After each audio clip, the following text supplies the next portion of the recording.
peuple qui appelle tous ses frères de la grande Afrique. Liberté, c'est la voix d'un peuple qui appelle tous ses frères à se retrouver. Bâtissons l'unité africaine dont l'indépendance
Si je prends le Fouta, ce que ce Fouta, c'est l'amour de la religion, l'islam et l'importance de la connaissance de l'islam.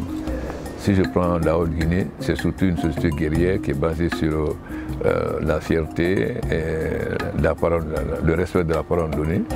Si je prends la forêt, ce sont surtout des très grands cultivateurs. Vous savez, par exemple, les Kissiens, et on a considéré que c'est les meilleurs producteurs de riz dans le monde avec les gens de Cochinchine. Et si je prends la Basse-Guinée, c'est l'ouverture, la gentillesse. La population de la Basse-Guinée est très ouverte, accueillante et ne fait pas de différence. Donc vous voyez, selon chacune des régions a cette particularité-là. Couturé, j'allais dire. On dit que la Guinée est à la fois un scandale géologique et un scandale agricole. Mais ce qui caractérise la Guinée, c'est qu'on retrouve tout le paysage de l'Afrique de l'Ouest en Guinée. La basse Guinée avec les belles plages, les rivières du Sud, la mangrove, etc. Le Fouta jalon au plateau avec son climat, ses forêts de sapins, ses chutes d'eau et dont le symbole est de là-bas. La Haute-Guinée avec ses savanes, ses lions, etc. Et la forêt, surtout avec la forêt des diamants, où on trouve toutes les plantes rares. Donc on retrouve toute la géographie de l'Afrique de l'Ouest, plus le Fouta jalon qu'on ne trouve qu'au Kenya, en Tanzanie et éventuellement au Cameroun. Donc la Guinée a été gâtée par Dieu.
Bien que cette catégorie de personnes soit en minorité aujourd'hui chez nous, vous conviendrez avec nous que plus le carré ennemi se rétrécit, plus il est virulent. et d'une subtilité diabolique. Février 1969. Conakry vit encore dans la fièvre des coups d'État supposés ou réels qui rythment la vie politique guinéenne. Cette fois-ci, c'est un commando de parachutistes de l'armée qui est mis en cause. C'est le complot Kaman Fodeba, qui visait à renverser le président Ahmed Sékou Touré. Il est composé du lieutenant Bengue Aboubakar, du sous-lieutenant Diallo Mouktar et de l'adjudant-chef Keita Namori. Les 3 putschistes arrêtés, sur ordre du chef de l'État, sont mis dans un avion pour être transférés à Conakry. Soudain, entre Cancan et Labé, les 3 prisonniers qui n'ont plus grand-chose à perdre, connaissant ce qui les attend à Conakry, parviennent à détacher leurs liens. Dans l'avion, c'est la bagarre avec les agents chargés de les convoyer. Les putschistes, les prisonniers, prennent rapidement le dessus sur leur geôlier. Puis, un des convoyeurs, un inspecteur de police, est largué de l'avion qui vole à 2000 mètres d'altitude. Le commando intime ensuite l'ordre aux pilotes de les amener au Mali voisin.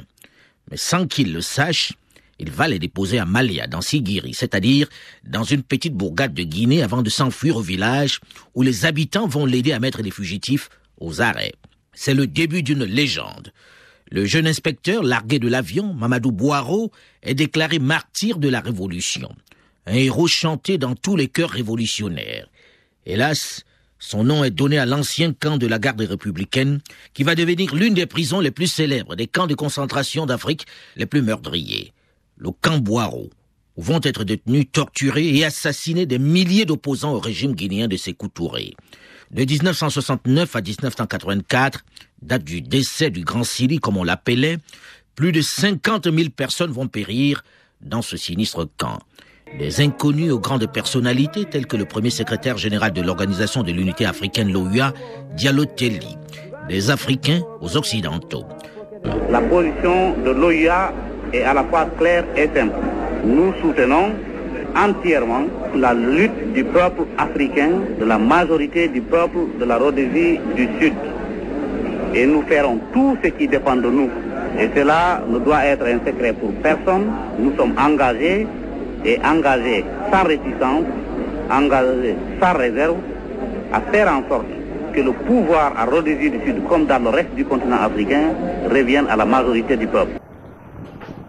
Ce complot de 1976 touche une des plus grandes personnalités de ce pays, Diallo Telli. Diallo Telli, c'était un haut fonctionnaire au Grand Conseil à Dakar, sous la colonisation. Le vote du 28 septembre 1958, il y était. Il a voté oui au référendum du 28 septembre. Tout comme d'autres illustres personnalités qui ont accompagné l'indépendance du président. Malgré tout, il a été choisi pour être le premier ambassadeur de Guinée aux Nations Unies. Au lendemain de l'indépendance, avec l'accession des autres pays à l'indépendance qui n'ont pas voté non au référendum du 28 septembre, auquel la France a octroyé l'indépendance en 1960 par programmation. Cette vision, ces deux visions de la Guinée et de l'Afrique étaient sur le terrain. Le bloc de Casablanca, le groupe de Casablanca et le groupe de Monrovia. La Guinée appartenait au groupe de Casablanca, avec la bienveillance de Sa Majesté Mohamed V. Osagyefo Kwame Nkrumah faisait partie, Modibo Keïta faisait partie, c'était les ténors de ce groupe. C'est ce groupe auquel la Guinée appartenait qui a enclenché l'unité africaine. Notre hymne national insiste sur l'unité africaine. c'est la Guinée et à la Guinée seule que revient le privilège d'avoir sillonné tous les territoires pour convaincre de la nécessité de cette unité. En récompense donc... C'est-à-dire de la création de l'Organisation de l'Unité africaine. Bien sûr. OUA. Bien sûr. C'est en récompense pour ce travail gigantesque abattu par la Guinée qu'il nous a été offert le poste de secrétaire général de l'OUA. Bien que le groupe de Marovia, certains de ce groupe, ne voulaient pas du tout de ça. Donc, on est allé à l'élection. Apiti, Sourou Mignan Apiti, il est du Dahomey, l'actuel Bénin, s'est présenté contre Téli, mais la diplomatie algérienne et la diplomatie marocaine à l'époque, des pays rodés parce que ayant accédé à la souveraineté avant nous, la Guinée a eu la chance. Ce que je veux dire à ce sujet, Téli n'était pas le choix du président Ahmed Sékou Touré. Le choix du président Ahmed Sékou Touré pour occuper ce poste était le général Lansana Gyané. Son caractère et sa vision politique qui s'assimilait au communisme féroce, il lui a été conseillé d'aller vers une personnalité plus souple qui a une vision plus ouverte. Téli était de ce lot. Il a été appelé de son poste des Nations Unies pour parachever les dernières démarches avec Sékou Touré. Et à l'élection, c'est lui qui a été présenté. Il a eu ce poste. Diallo Téli était l'un des grands intellectuels de l'Afrique de son époque, parce qu'il faisait partie de ceux qui avaient en même temps la formation et la culture. Surtout, c'était ce qu'on appelle dans votre dialecte anglophonique là, un gentleman, un homme gentleman, comme on dit vraiment, dans son acception. Et puis, il aimait le peuple. Et il avait une chose qu'on redoutait, c'est qu'il était très intelligent et très ouvert. Et je pense que c'est la jalousie qui l'a fait tuer.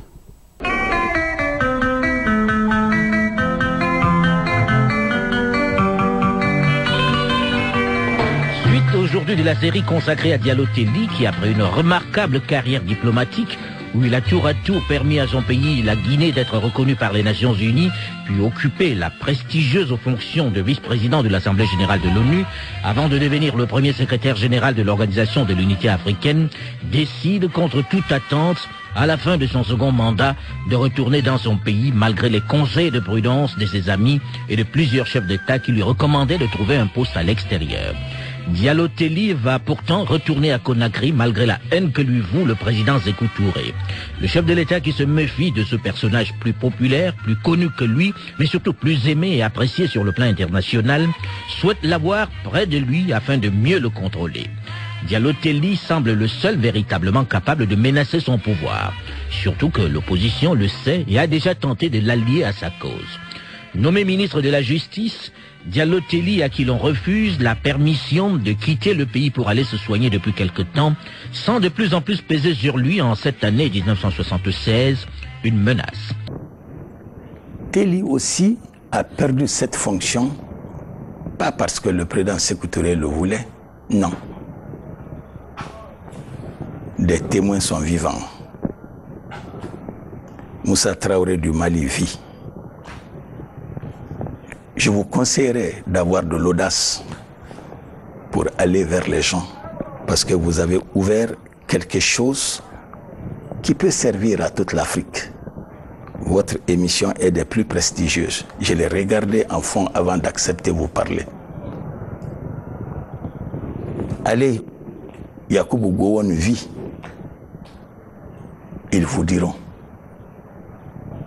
À la fin de son mandat, après avoir monopolisé plus de 10 ans le secrétariat général de l'OUA, l'Afrique dans sa totalité, divisée en francophones et en anglophones, ont exigé le renouvellement du secrétariat général de l'OUA. À sa tête, les francophones qui ne voulaient pas perdre le secrétariat général ont misé sur Amadou Ahidjo pour faire cette médiation et ont même proposé un fonctionnaire camerounais, Nzo Ekangaki. Au moment des faits, il était ministre des Travaux publics du Cameroun, avec lequel Ahidjo est venu en Guinée pour présenter la doléance de l'Afrique dans sa totalité.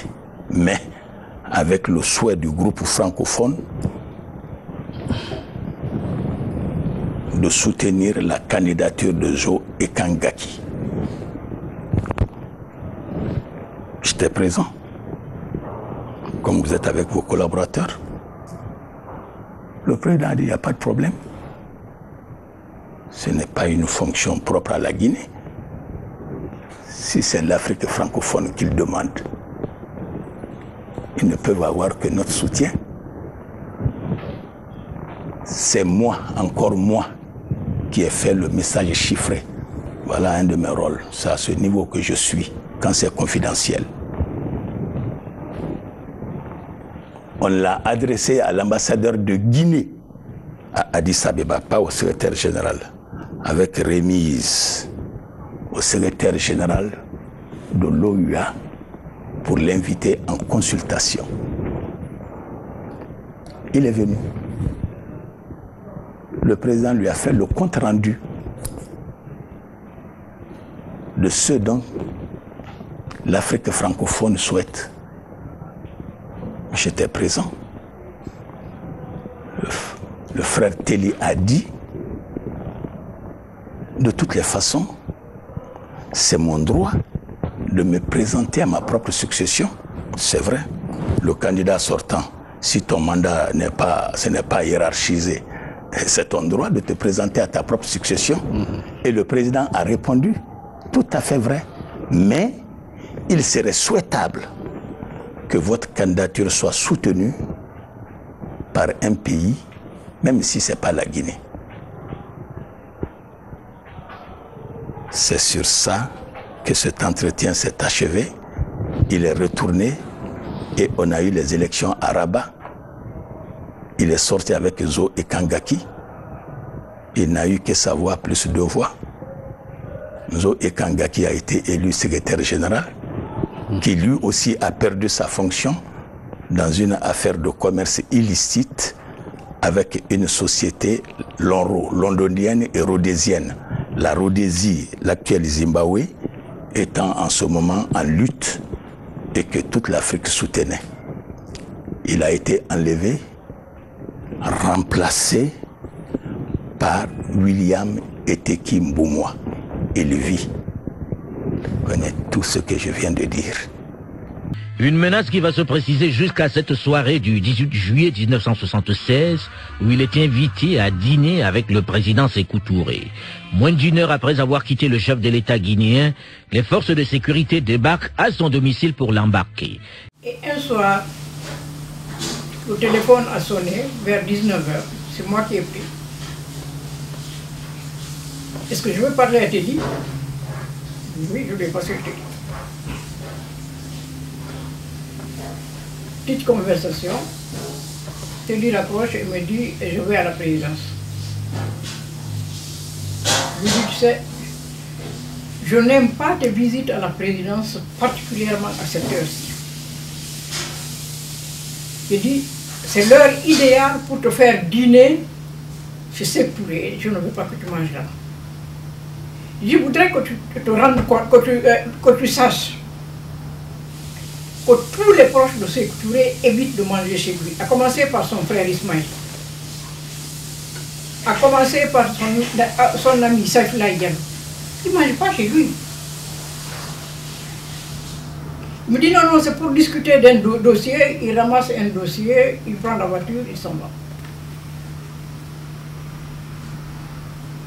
Vers 8h30, il me téléphone, dîner, ne m'attendez pas pour dîner, je dîne ici. Il a dîné. Après le dîner, il me téléphone en me disant, ah écoute, je dois passer chez ma soeur, nous avons une réunion de famille, je vais rentrer un peu plus tard.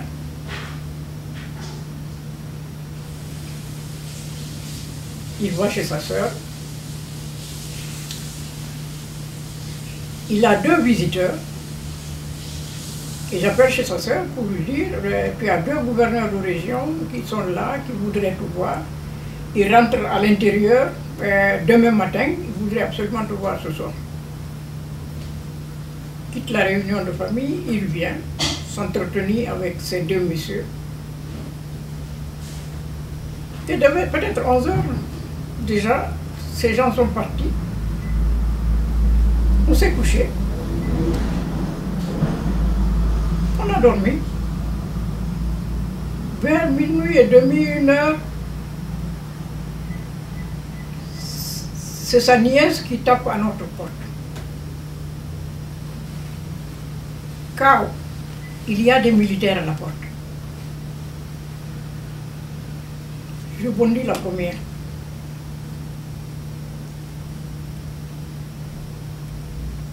Je lui dis, où sont-ils? Ils sont à la cuisine, du côté de la cuisine. Je suis allé. Il y avait la clé sur la porte. Les filles avaient refusé d'ouvrir, il y avait ma soeur et la nièce de Telly, ils avaient refusé d'ouvrir. Je suis arrivé, j'ai regardé par la fenêtre, il y avait tout un bataillon de militaires. J'ai refusé d'ouvrir également. Telly, pendant ce temps, est arrivé par derrière. Il a regardé par la fenêtre, il en a reconnu un. Ah, Calaban, c'est toi? Qu'est-ce qu'il y a? Ah, je voudrais vous parler. C'est Telly qui a ouvert la porte. Calaban est rentré avec lui toute une tapée de militaires derrière lui.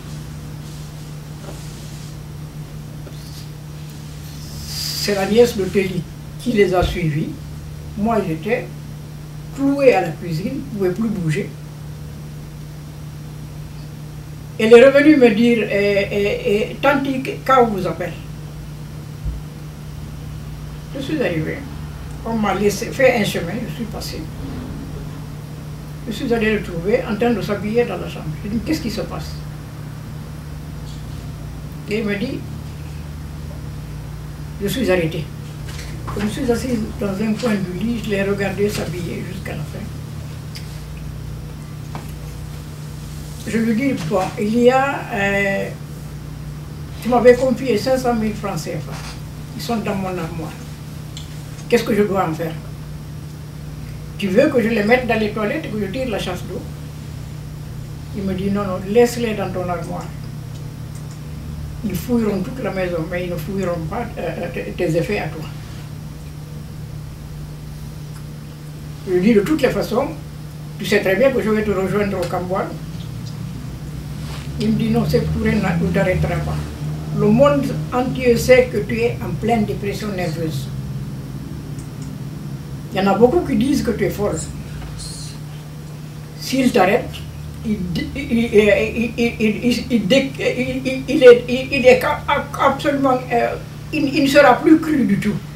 Or, il a besoin d'être cru. Donc il ne te touchera pas. Ils ne fouilleront pas tes effets.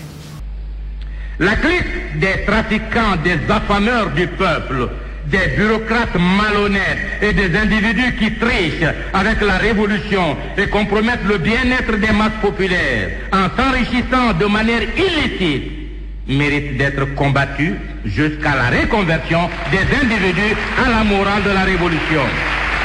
Dans un discours plein de haine et d'injures, Sékou Touré lance le 22 août 1976 un appel au génocide demandant carrément au peuple guinéen d'exterminer les Peuls.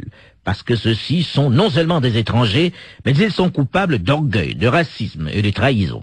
Petit assortiment de ce discours du président Sékou Touré. À la naissance du Parti démocratique de Guinée, PDG, le Fouta était menacé tragiquement, menacé de nombreux travers sociaux. Nous avions visité cette province guinéenne de long en large et nous nous étions aperçus que l'alcoolisme menaçait réellement la population du Fouta, y compris les marabouts qui remplissaient leur bouilloire de bière ou de vin. Ne parlons pas des jeunes et encore moins des intellectuels. Consommer l'alcool était devenu alors le critère de l'évolution.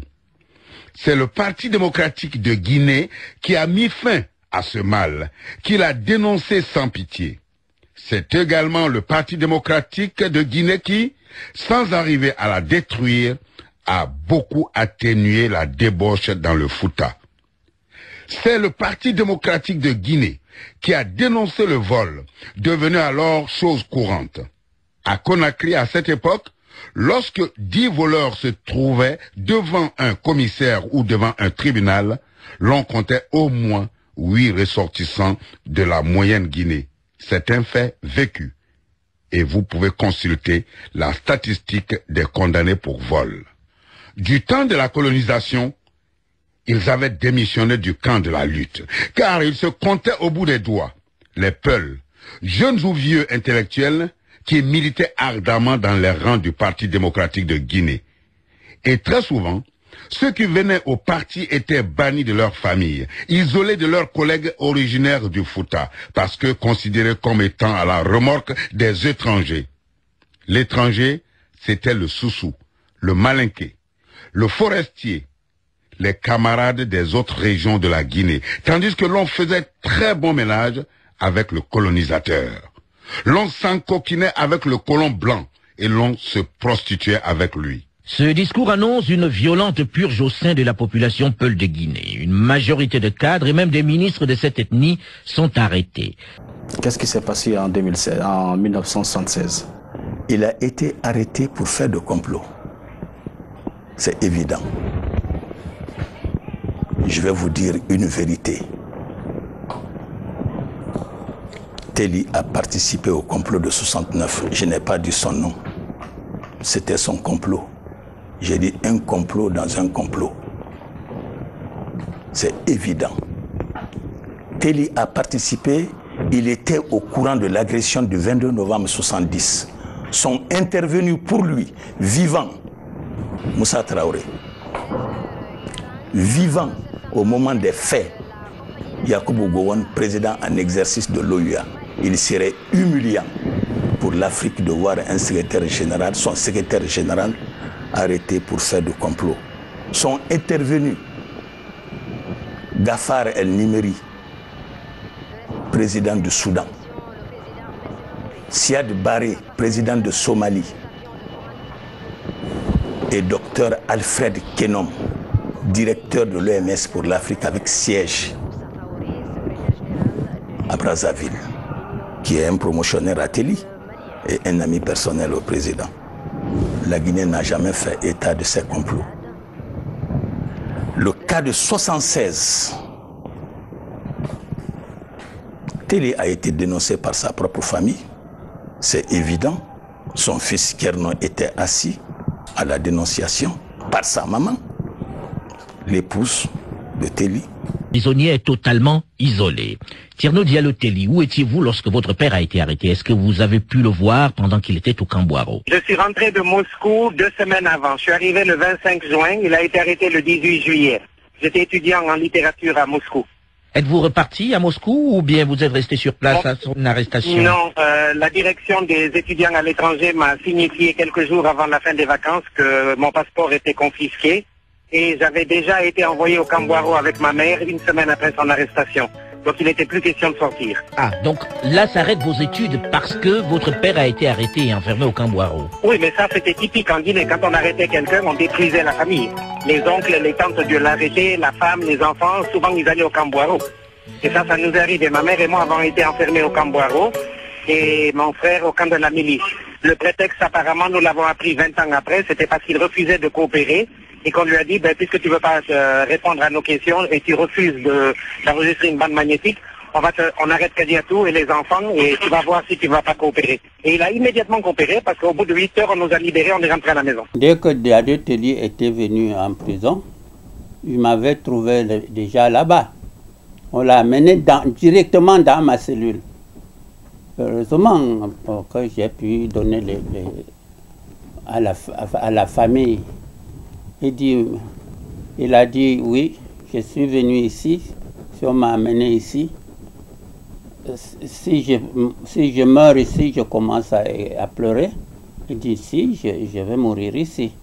On ne peut pas m'amener ici et me sortir vivant. Il a dit ça. Il dit malgré l'intervention des chefs d'État, puisqu'il était secrétaire général fondateur de l'unité africaine. Il croyait, lui, que bon, Sékou Touré ne tuerait pas un type de connu comme ça par toute l'Afrique. Il m'a dit que quand je sortirai, il dit que je sais que on ne vous tuera pas, mais moi je vais mourir ici. Je ne sortirai pas d'ici vivant.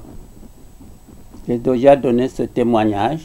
Et il avait la dimension plus que celui d'un chef d'État, parce que c'est lui seul qui réunissait les chefs d'État.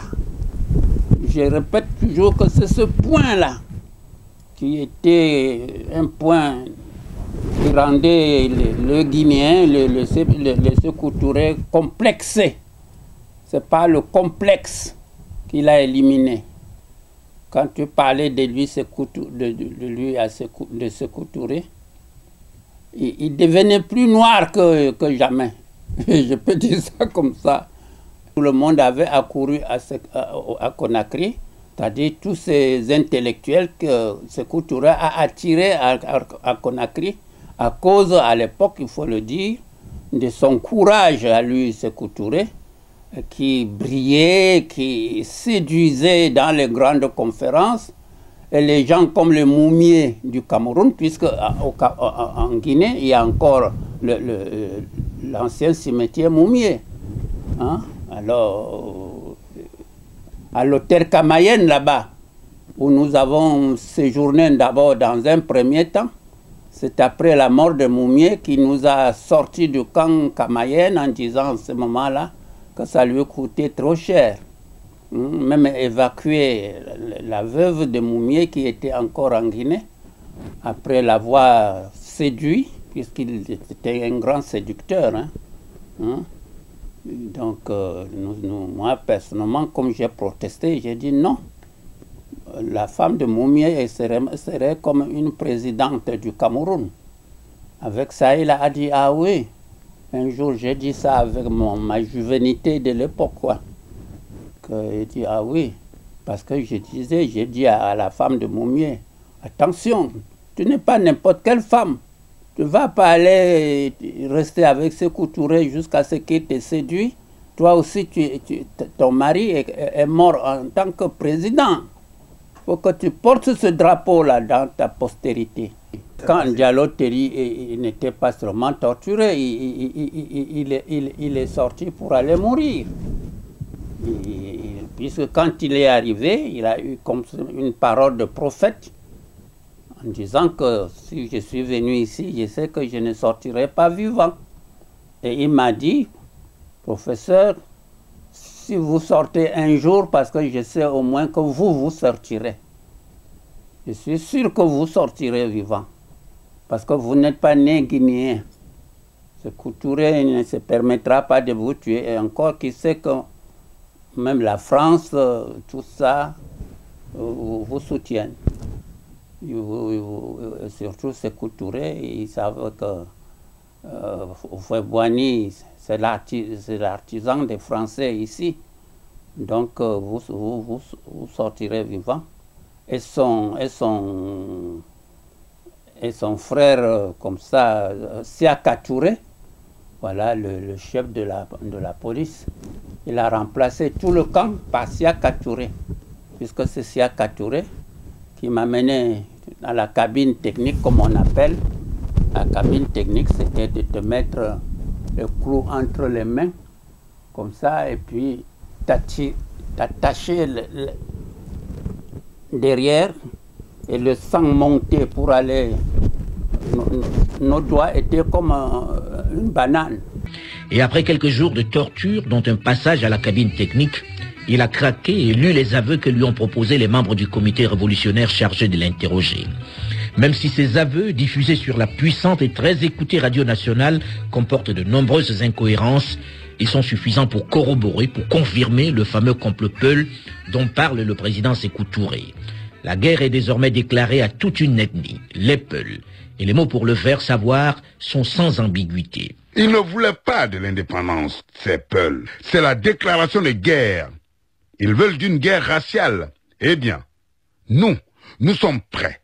Quant à nous sommes d'accord et nous les anéantirons immédiatement. Pour ceux qui sont à l'extérieur, nous n'avions pas voulu jusqu'ici les liquider. Mais nous allons le faire désormais pour que notre peuple vive en paix. Nous ajoutons que vendredi prochain, 27 août, dans les mosquées de chaque PRL, la Fatiha sera récitée collectivement pour maudire les racistes et les conduire à l'échec retentissant, pour maudire ceux qui les soutiennent en Côte d'Ivoire, au Sénégal et dans le monde, afin qu'ils aient toujours honte.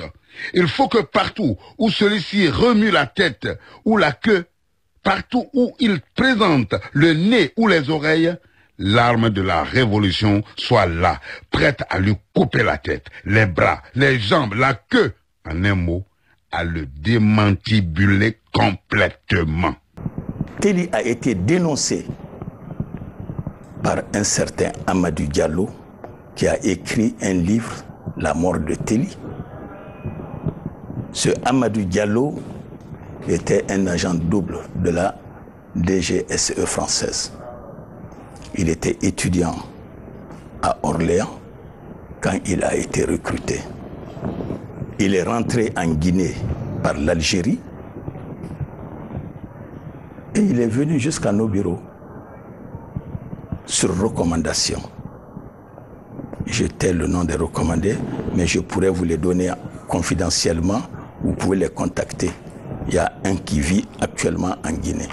Vous pouvez le contacter et vous notifiera ce que je viens de dire. Quand il est arrivé, sa première audience, c'est moi qui le lui ai donné pour rencontrer le président.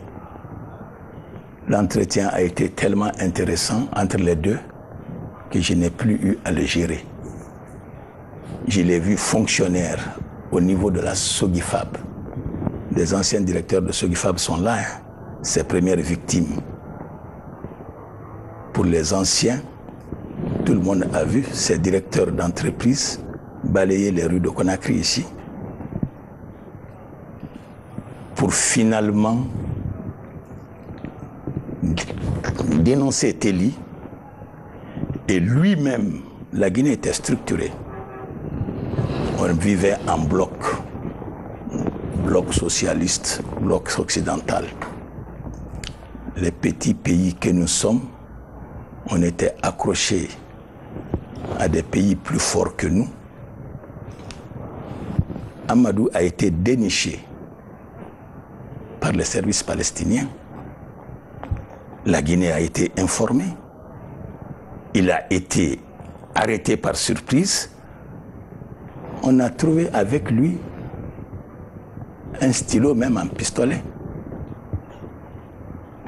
qu'il a déclaré être son arme, qu'il pouvait utiliser à temps utile pour abattre le président. C'est ce Amadou Diallo qui a dénoncé Téli. C'est ce Amadou Diallo qui a dénoncé le capitaine Lamine Kouyaté, officier d'ordonnance au moment des faits à la présidente de la République. C'est ce Amadou Diallo qui a dénoncé Sékou Filo Camara, un professeur de philosophie, au moment des faits, ambassadeur de Guinée à Alger. Voilà la réalité des choses. On n'a pas à s'en cacher. La vérité n'appartient à personne. J'ai dit, il y a des victimes malheureuses, je le reconnais. Mais nier les complots guinéens, ça rentre dans le mépris. Nier aussi qu'il n'y a pas eu de victimes malheureuses, c'est encore nier la vérité. Je dis, je répète, malédiction à celui qui hérite de la haine, de la rancune et de la guerre et qui en fait un moyen de survie. La Guinée doit pouvoir se surpasser. D'accord, il y a eu un événement qui s'est déroulé... C'est un patrimoine historique, immatériel, commun à tous les Guinéens. Moi-même qui vous parle. Des parents à moi sont restés dans le Camboiro. Je suis le Benjamin de la famille à laquelle appartient Ibrahima Diané, premier directeur général des douanes. Il a fait 8 ans au Camboiro, il n'est pas resté. Je suis le neveu de Naramadi Diané, premier expert comptable, directeur de la Cour des comptes. Il est resté au Camboiro. Il y a 2 enfants entre Sékou Neta Seck et moi, chez notre père. Il est resté dans le complot. Vous comprenez leur arrestation? Vous comprenez tout cela? Oui, je le confirme. Mon frère, paix à son âme, Ibrahima Diané, je salue son courage et son honnêteté.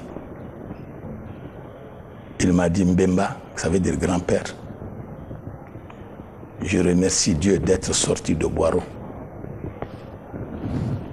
Mais je reconnais que j'étais un agent de la DGSE. Les scènes de pendaison sur les ponts de Conakry et des autres villes du pays se multiplient. Le martyre de Diallo Telli, que l'on présente comme le cerveau de cette tentative de putsch, ne fait que commencer. Il est confiné à l'isolement. Madame Kadidiatou Diallo Telli, vous, sa femme et sa famille, aviez-vous au moins un contact avec lui? Aviez-vous de ses nouvelles? On l'a jamais revu, on n'a jamais pu lui parler, on n'a jamais eu de lettres. Thierno Diallo Telli, vous étiez plus jeune et vous rencontriez certainement plus de personnes dans la rue. Vous aussi, vous n'avez jamais eu d'informations, de messages envoyés par votre père? Nous n'avons jamais eu le moindre contact avec quelqu'un qui nous a dit qu'il a vu papa. Je ne l'ai jamais senti vivant de la minute où il est parti. J'étais le seul enfant témoin au moment de son arrestation. Je ne croyais pas qu'il pouvait survivre. Je connaissais la brutalité de ces gens-là. J'avais eu un tout petit aperçu pendant quelques heures du Camboiro. J'en avais aucun doute qu'il n'avait pas survécu. Certains militaires venaient au portail et prétendaient que les lunettes du secrétaire général cassées, remettez-nous une paire de lunettes. Dans le doute, comme nous n'avions aucun mot de lui, nous avons toujours remis des slips, des chemises aux gens. Et c'est en 84 que tout le secret du trafic autour des prisonniers politiques s'est fait. Quand on a ouvert le Camboiro, il y a des veuves qui ont dit « Mais non, la semaine dernière, on m'a demandé de trouver des chemises. » Alors que le mari était en fait mort depuis plusieurs dizaines d'années dans certains cas. Jusque dans sa prison, Sékou Touré continue de faire pression sur Diallo Telli. Il lui écrit souvent. Petit extrait d'une de ses lettres. Nous n'avons pas peur de toi. Nous n'avons peur que de notre peuple et de Dieu. Nous pouvions te faire arrêter à l'aube de notre indépendance. Nous ne l'avons pas encore fait malgré ton comportement anti-peuple. Nous pensions qu'il nous appartenait de te donner la chance de te racheter aux yeux de notre peuple et de sa glorieuse histoire. Jusqu'ici, nous continuons à penser que rien n'est perdu pour toi, car si ton apport au parti a été jugé très insuffisant depuis notre indépendance, là où tu es aujourd'hui, tu peux faire des livres pour rendre service à ce parti qui t'a grandi. L'idéologie de notre parti n'étant pas une idéologie figée, nous te demandons de nous préciser exactement le rôle que tu pourrais jouer pour notre pays, largement ouvert sur le reste du monde. En vantant tes mérites créés de toutes pièces, la presse réactionnaire compromet la visite que le nouveau président de la République française a accepté de rendre à notre peuple. Désormais, ton sort est lié à ta sincérité pour le parti État de Guinée. En pensant que pour une fois tu sauras te mettre aux côtés de notre peuple, nous te rappelons que tu es encore utile à ta famille, prêt à la révolution. Diallo Telli, qui trouve désormais son reconfort dans l'islam, ne se fait aucune illusion sur son sort. Et c'est donc sans détour qu'il répond aux lettres du président Sékou Touré. Petit extrait d'une de ses lettres. L'histoire nous a montré que tous les régimes dont l'assise repose sur le mensonge et la force périssent par la force. Ce soulèvement populaire qui te hante, je ne l'ai jamais souhaité pour mon pays, mais il est inévitable. Il a été obtenu de moi une déposition dans laquelle je devais être président de la République de Guinée à la suite d'un coup de force. Très sincèrement entre nous, soyons sérieux. Tu sais que j'ignore tout ce scénario. Depuis que je suis dans la cellule 54 au camp Boiro, mon seul souci est de savoir comment trouver la voie de mon Créateur. Pour cela, je m'emploie à le prier pour implorer son pardon. Fin de citation. Dans sa dernière lettre du 13 janvier 1977, écrite en réponse à celle qui lui a été adressée quelques jours plus tôt par le président Sékou Touré, il termine en disant « Je crois que pour des raisons qui te sont personnelles et que je ne veux pas évoquer ici, tu vas épargner à nos familles l'horreur de notre mort publique par pendaison ou fusillade. Mais je t'ai découvert à Boiro et tout laisse penser que mes jours sont désormais comptés. Depuis, je suis à cheval entre ce monde régi par ton humeur et celui où Allah, notre Créateur commun, nous attend tous les deux. Étant musulman pratiquant, je ne me suiciderai pas. Je répondrai à l'appel d'Allah par mes sommaires prières. Le moment venu, je te demande de faire vérifier si mon comportement a bien été celui que je dis. Vive la justice et la liberté. Un mois après cette dernière lettre, le 12 février 1977, en milieu d'après-midi, alors que les prisonniers vaquent à leur corvée traditionnelle, ils entendent un signal qui annonce traditionnellement des moments difficiles. Barrage, barrage, barrage. Ceci signifie que tous les prisonniers doivent regagner immédiatement leurs cellules et qu'elles doivent être désormais hermétiquement fermées. L'adjudant-chef Mamadou Fofana fait vider de leurs modestes affaires personnelles les cellules du docteur Alpha Oumar Bari, Si Savané Souleymane, Diallo Telli et le capitaine Lamine Kouyaté. La lettre D, signifiant diète noire, est tracée sur leurs portes, ce qui signifie qu'en fait, ils sont condamnés à ne recevoir ni nourriture, ni eau, ni soins, jusqu'à ce que mort s'en suive.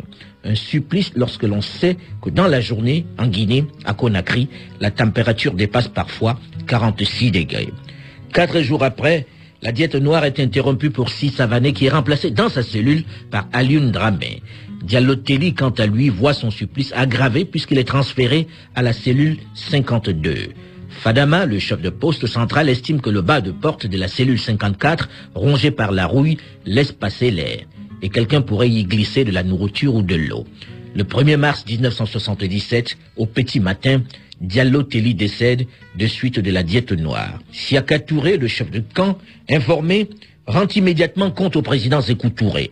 Porto Salva Abdoulaye Diallo, vous étiez prisonnier dans ce fameux camp Boiro à cette date-là. Et même si vous étiez tous enfermés, vous voyiez et saviez, grâce aux guetteurs et même à certains de vos gardes, ce qui s'y passait. Alors, après que l'on ait constaté son décès, qu'est-ce qui se passe ensuite? On l'a mis dans une couverture et sale et une ambulance, une espèce de jeep est venue pour aller le déposer dans un des, comment dirais-je... Des charniers. Des charniers, exactement, vous me passez le mot. Un des nombreux charniers situés dans la banlieue de Conakry. Diallo Telli y est enterré discrètement, sans cérémonie religieuse. Quelques jours après, Sékou Touré va venir personnellement, nuitamment, vérifier que le corps qui est enterré est bien le sien. Tierno Diallo Telli, vous avez pu vérifier cette information? Le dernier maire qui était en poste dans le quartier de Nongo à l'époque, l'association des enfants des victimes du camp Boiro l'a enregistré sur film, nous racontant comment Sékou Touré est passé le chercher dans la nuit du 1er mars 1977 en lui disant « Accompagne-moi ». Ils sont arrivés quelque part dans Nongo. Et la nuit, donc, ce vieux monsieur ne se rappelle pas où exactement, dans Nongo. C'est un quartier périphérique. Et là, il y avait des militaires à la lumière de torches et de lampes tempêtes qui avaient creusé un trou. Les deux, Sékou Touré et le maire, se sont pieds sur le trou. Et le maire a été terrorisé. Il a vu le corps d'un homme qui était dans une chemisette et une culotte bleue, qui est bleu marine, qui est la tenue connue des prisonniers politiques. Et il lui dit, tu vois l'homme au fond du trou là? Le maire dit oui. Il dit, ça c'est le premier secrétaire général de l'OUA. Nous avons aujourd'hui un témoin vivant qui l'a déjà dit à la presse et qui nous l'a répété à nous-mêmes. Pour besoin d'archives, nous l'avons enregistré sur film. Il y a des événements qui ont marqué l'histoire du du PDG. Il y a notamment ce jour où le régime a été véritablement ébranlé. C'était le 27 août 1977 par la révolte des femmes. Est-ce que vous, de la police, vous avez été surpris par cela? Comment ça s'est passé? Comment vous avez géré? Ça, quand même, on a été surpris. Mais il faut comprendre que la Guinée a traversé les 2 ans qui précèdent 77. La Guinée a traversé des moments très difficiles.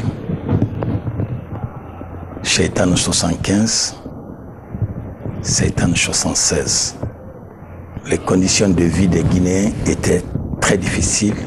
C'est Shaitan qui avait rendu les conditions de vie difficiles ou bien la gestion de... La cherté de vie. D'où venait la cherté de vie? Pourquoi la cherté de vie. Vous savez, le commerce avait été interdit, disons les mots. Il y avait beaucoup de restrictions en ce moment-là. Est-ce que ce n'est pas ce qui a généré cette situation un peu catastrophique, situation économique catastrophique dans les ménages au niveau national même? Non. D'accord. Le sac de riz sous la Première République n'a jamais excédé 900 cili. Chaque militant, de quelque hiérarchie qu'il soit, avait 9 kilos de riz par mois par personne et avait un carnet de ravitaillement. Le sucre était dedans, le lait était dedans, tout ce qui est nécessaire à la consommation était dedans. Notre position, malgré nos richesses, ne nous ont pas permis de nous développer. Il ne faut pas se tromper. La Guinée était coincée par-ci, par-là. La Côte d'Ivoire nous voulait la mort. Le Sénégal nous voulait la mort. Non, disons, le président, on avait maille à partir avec le président sénégalais, avec le président ivoirien. Attendez. Non, je ne veux pas qu'on résume au peuple sénégalais, au peuple ivoirien. Non, voilà, vous dissertez mal. Voilà. Mais la direction des affaires appartient à qui? Voilà, au président. Et quand le président exerce le pouvoir, d'accord. La gestion des frontières, le déploiement des unités de défense, c'est le peuple. Ça, c'est le responsable du peuple qui fait.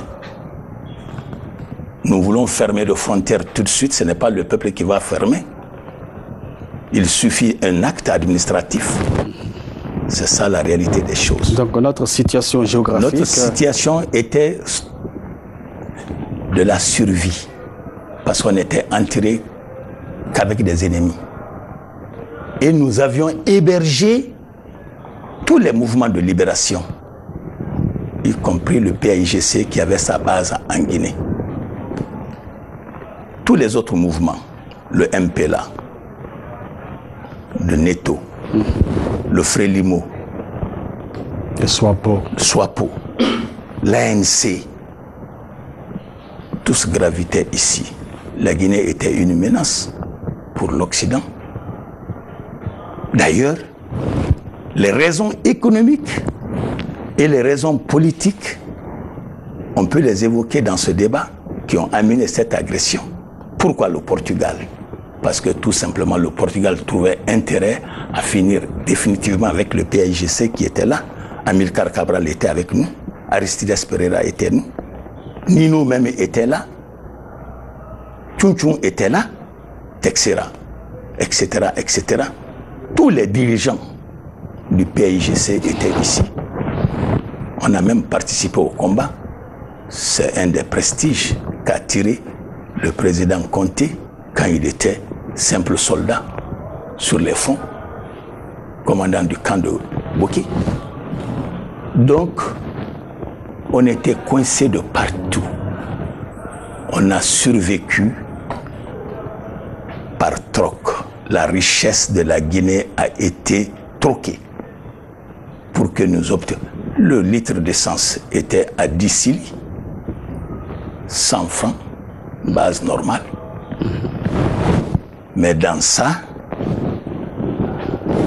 il faut le reconnaître, il y avait le trafic. Shaitan, c'était qui? C'était le trafiquant? Non, la période a été baptisée de Shaitan, ça touche les trafiquants, qui prenaient justement ces importations destinées à la population pour être vendues hors du territoire des fois par personnes interposées à l'intérieur du pays. Donc, cette lutte a permis de bloquer la circulation des grains entre Conakry et l'intérieur, si ce n'est pas de façon officielle. Il est évident que cela a amené la rareté.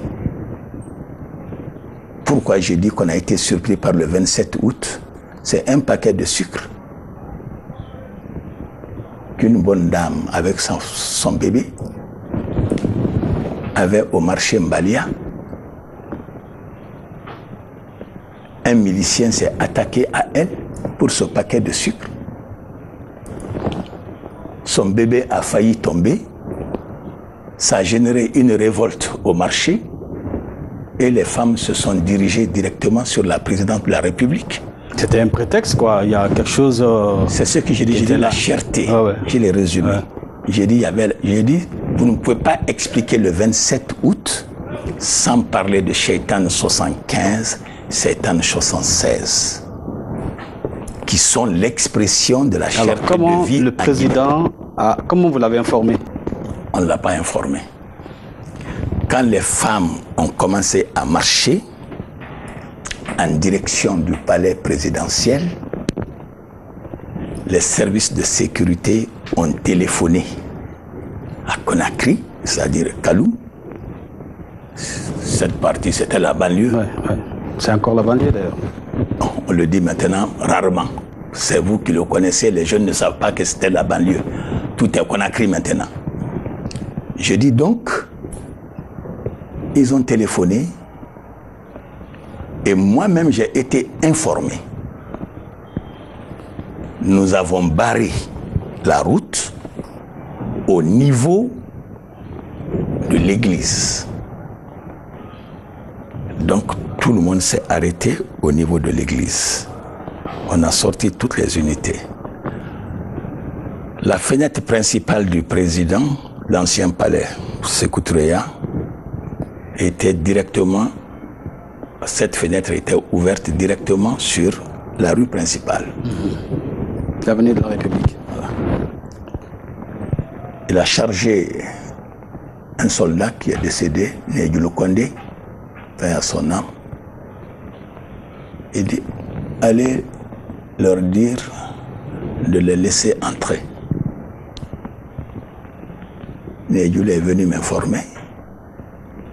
Fodé Doumbia, qui avait la responsabilité de ça, nous lui avons ordonné de laisser les femmes entrer.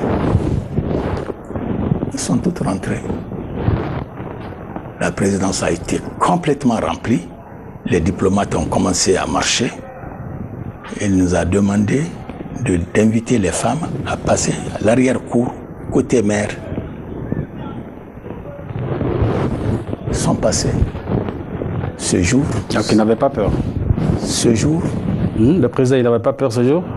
Non, je dis ce jour, c'est moi-même qui ai tenu son micro-baladeur. C'est les cônes qu'on avait, on a fixé les cônes. Il est descendu. Je peux vous répéter comme une sourate ce qu'il a dit. Il a dit à ses femmes, le secrétaire fédéral de Conakry, qui était Tadou Kaba au moment des faits, je vous donne son nom, m'a fait le compte rendu de ceux dont vous avez été victimes au marché Mbalia. Dieu veillera sur vous, la révolution également. Les femmes, très contentes de cette réponse, ont dansé, elles sont sorties. En sortant, nos services nous ont informé qu'elles ont commencé à attaquer les services de police et de gendarmerie. Et les informations qui nous venaient que le président aurait dit abat la police économique. C'est à ce niveau que la chose paraissait être infiltrée. Et c'est dans cette arrestation... Le président n'a pas dit abat la police économique? Jamais. Jamais. Jamais. Vous êtes de la radio, peut-être que vous avez les archives, revenez, scrutez vos archives, si elles ne sont pas détruites, vous entendrez ce qui a été dit. Donc, devant cette situation, finalement, on a convoqué un meeting d'information le lendemain au Palais du Peuple. C'est ce qui a dégénéré dans la grande violence. Les femmes ont crié. On a été obligé d'exfiltrer le président en le mettant dans un véhicule banalisé. Que voulaient les femmes ce jour-là? Ce jour-là exactement? Non, elles se seraient jetées sur elle. Sur le président, sur tout le monde. Parce que l'atmosphère était pas bonne. Mais ça a été vite maîtrisé. Et on l'a envoyé, on l'a exfiltré. On l'a exfiltré, il est passé sur la corniche où il y a Tombeau là, où il y a l'énergie. Ouais. Et moi-même, j'étais dans sa voiture de commandement, j'ai pris l'axe normal. Elles m'ont bloqué. Amakui, Ngaya Fora. Et avant qu'elle n'arrive, nous on était déjà là-bas. Les dispositions ont été prises. On n'avait pas de grenades lacrymogènes. C'est avec les fusils qu'on a fait les sommations. Il y a eu une victime à Coronti, un enfant, un adolescent. Il a été tué par une balle perdue. Le lendemain, le surlendemain, le président et nous-mêmes, nous avons été dans cette famille présenter les condoléances. Voilà. Est-ce que le président a compris ce jour-là que quelque chose n'allait pas dans la cité? Si. Qu'est-ce qu'il a compris? C'est ce jour-là d'ailleurs que la libéralisation de la circulation des grains a été presque autorisée jusqu'à la fin du régime. On n'est pas revenu sur ça. Et les choses aussi se sont accélérées parce qu'en 78, il y a eu la véritable réconciliation avec Houphouët-Boigny, Senghor, Amarovia. La première réconciliation était en 72, qui n'a pas marché. Les exigences étaient fortes. La Guinée exigeait la remise des agents de 5e colonne entretenus par la Côte d'Ivoire et le Sénégal. La Gambie a donné ses hommes, mais Senghor n'a pas donné, Houphouët n'a pas donné. La première réconciliation, comme le plus gros lot était à Dakar, la première tentative donc de réconciliation présidée par l'empereur Haïlé Sélassié. Il y avait dans cette mission le même Aïdjo, il y a Moussa Traoré, Mokhtar Ould Daddah, Kairaba Diawara, Wari Boumedienne, etc., etc. La Guinée a eu raison, mais les exigences étaient tellement fortes que Senghor ne pouvait pas livrer ces choses. Et il a quitté cette réunion sans qu'on ne soit parvenu à une solution.